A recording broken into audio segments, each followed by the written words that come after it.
Welcome, everyone, to the Gardenerd Tip of the Week podcast, where garden nerds from around the world talk shop, share stories, and offer their favorite tip. I'm your host, Christy Wilhelmi. Hey, garden nerds, today is Change of Pace Day, just you and me.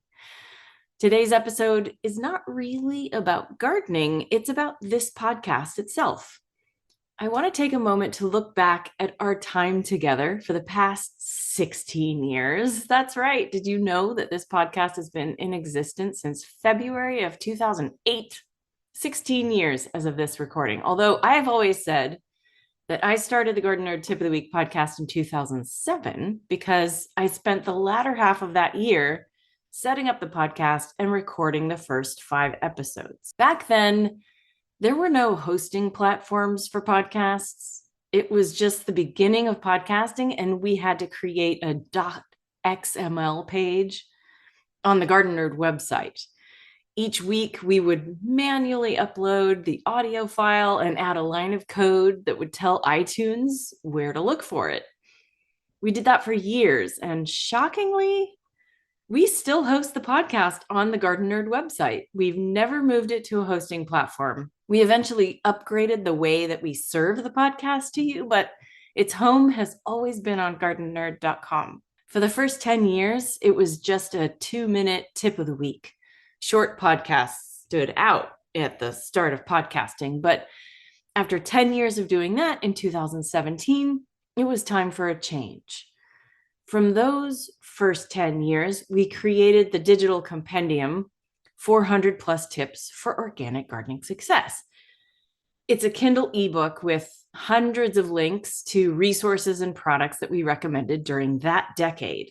And during that time, we also tried never to repeat a gardening tip. There were a few redundancies, but when we edited it down and edited out the duplicates, maybe 25 tips had been repurposed. For the ebook, we organized the tips by season so you can jump right to where you are in the garden season and find helpful advice in topics covering seeds, book recommendations, gardening apps, garden prep tools, techniques, and general tidbits. And there's, of course, an entire chapter on tomato tips for each season because, tomatoes. And also an entire chapter for each season on pest control, also harvesting and recipe ideas for the harvest. And we also covered environmental issues and community outreach and holiday ideas. And at the risk of sounding like a commercial, which probably already do, if you haven't checked it out, you can find 400 plus tips for organic gardening success in the Gardenerd store or search for it on Kindle or Amazon. In 2018, the Gardenerd Tip of the Week podcast was reborn with what you're familiar with, the interview format that we do now. We decided to alternate podcast episodes with educational YouTube videos each week. So the podcast went from being every week to bi-monthly. Our first guest was Sherry Powell of Compostina. It felt fitting to start the new podcast with a conversation about the soil food web because it's the foundation of a good garden. And Sherry's interview was the foundation of our good podcast, if I say so myself. Over the past 6 years, I've had the pleasure of chatting with some of the greatest gardeners in the world. They're educators, visionaries, and leaders in the gardening community. Let's take a moment. I'd like to share some of my favorite highlights with you. In particular, I'm proud of my conversation with John Jevons of Grow Biointensive. I interviewed him at the Heirloom Expo, where it was loud and outside, and our chat turned into a 1 hour, 15-minute conversation. This man is so full of energy, and he had so many statistics just living in his head. He got up several times during the interview to grab a book from his bag, and he just kept handing me stuff, giving me things. He was so generous with his time and his resources. And we talk a lot about Grow Biointensive in all of the classes, that I teach and ways of growing in small spaces. So if you're not familiar with Grow Biointensive, just search that term on Gardenerd and you'll learn more. Interviewing became a lot easier once Skype and then during the pandemic, Zoom came into being. I could schedule guests from faraway states, countries, even continents. We had guests from the UK, Canada, and as far away as New Zealand on the show. Modern technology allowed me to chat with Doug Tallamy about his books, Bringing Nature Home and Nature's Best Hope. The ideas in his books are becoming more mainstream now, which is great for the planet and its inhabitants. I think we can all learn something from his wisdom.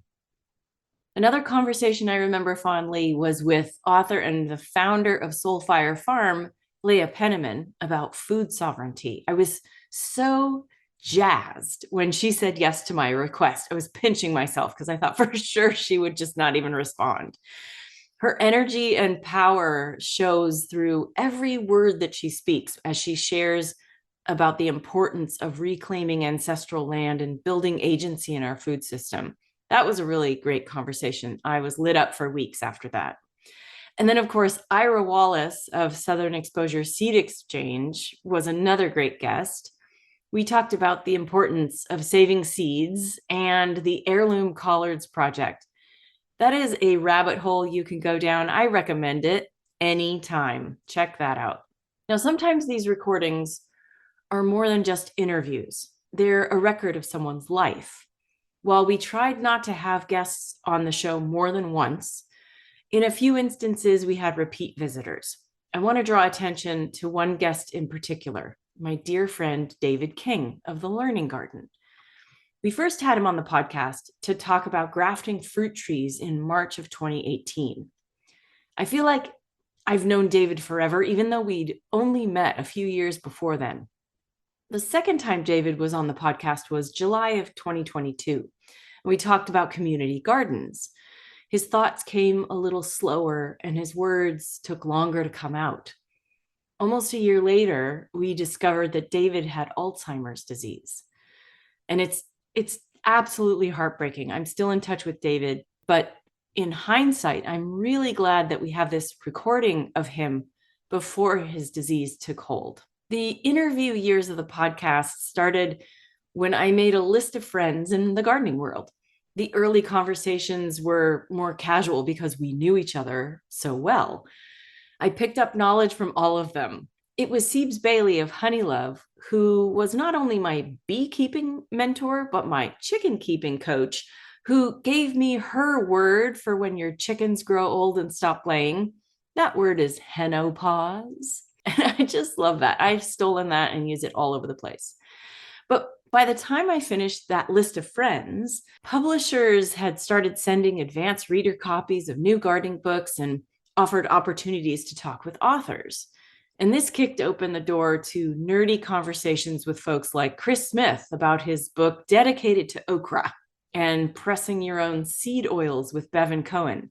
If you haven't listened to those, you might want to check them out. It is nerd central right there. Another highlight was an invitation to interview John and Molly Chester, the filmmaker farmers behind The Biggest Little Farm. Reporters were given a 20-minute window to sit down with them on press day out in Moorpark, California, after a tour of the farm. They sent us home with a jar of marmalade and an elevated spirit, and I wrote on that for weeks. It was great. Now, you can go back and listen to any of these episodes or just start from the beginning and revisit the vast knowledge shared in each episode.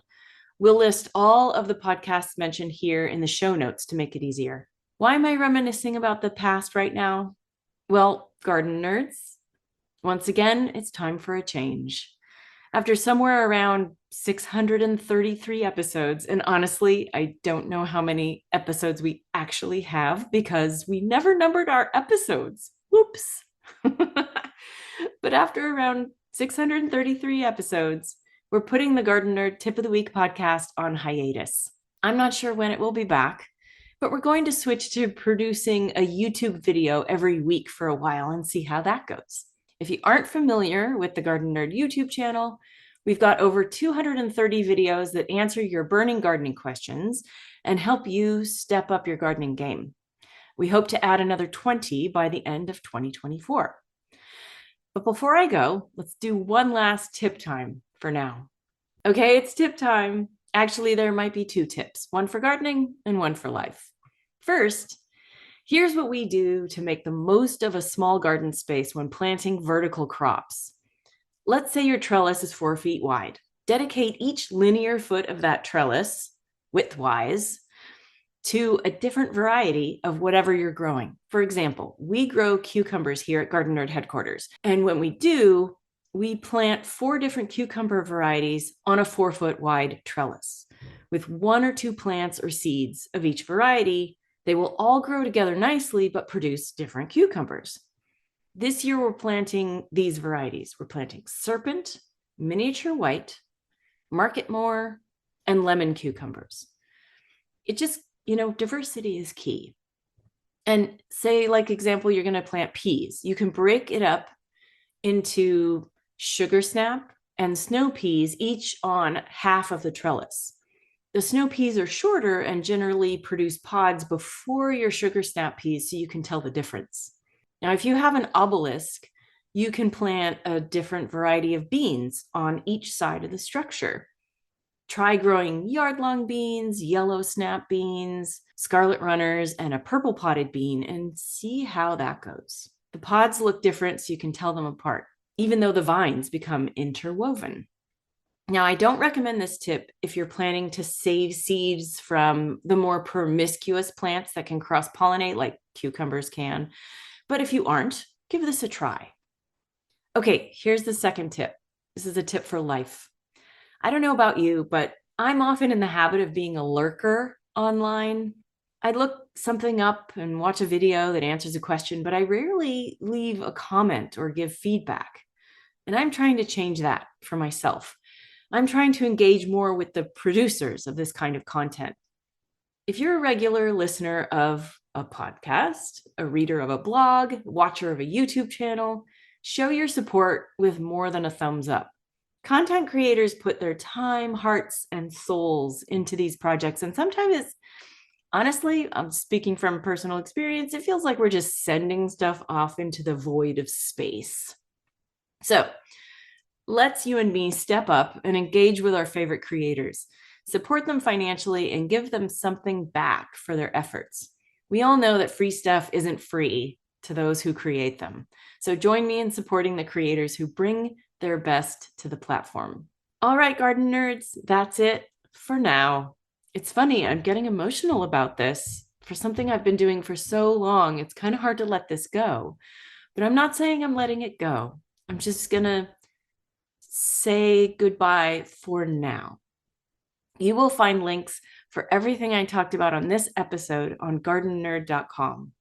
You can still subscribe to this podcast on Apple Podcasts or wherever you listen, and visit us for tons of free gardening information at Gardenerd.com. Show your support for this podcast and the other free stuff on Gardenerd by becoming a Patreon subscriber, because Patreon subscribers get access to behind-the-scenes goodies and monthly hangouts with me. You'll find us on Instagram, TikTok, and Twitter under Gardenerd1, on Facebook as Gardenerd.com, and of course, our Gardenerd YouTube channel. Keep tabs on that one. Happy gardening.